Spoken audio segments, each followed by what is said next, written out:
Hello everyone. Welcome back to English Trend, where we make English grammar easy and fun. Today we're diving into an essential topic, gerunds. What are gerunds? How do we use them in sentences? And what mistakes should we avoid? Stay tuned to find out.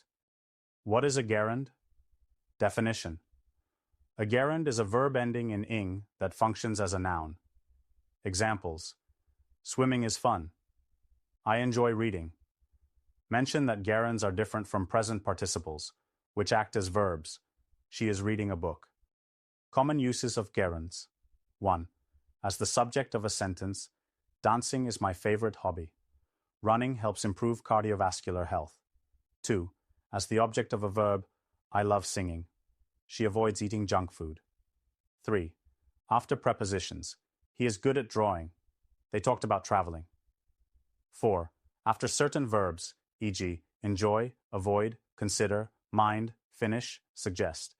She enjoys painting. He avoided answering the question. Gerunds versus infinitives.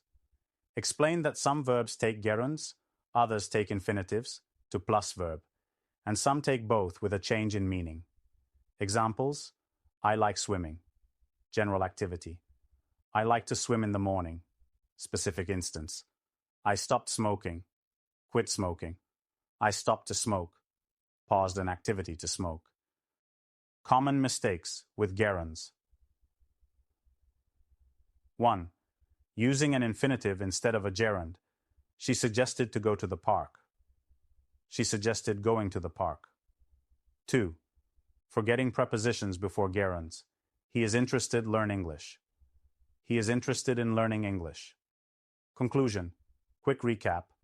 Gerunds act as nouns, follow certain verbs, and often appear after prepositions. Want to practice? Write a sentence using a gerund in the comments below. Don't forget to like, subscribe, and hit the notification bell for more English lessons. See you next time.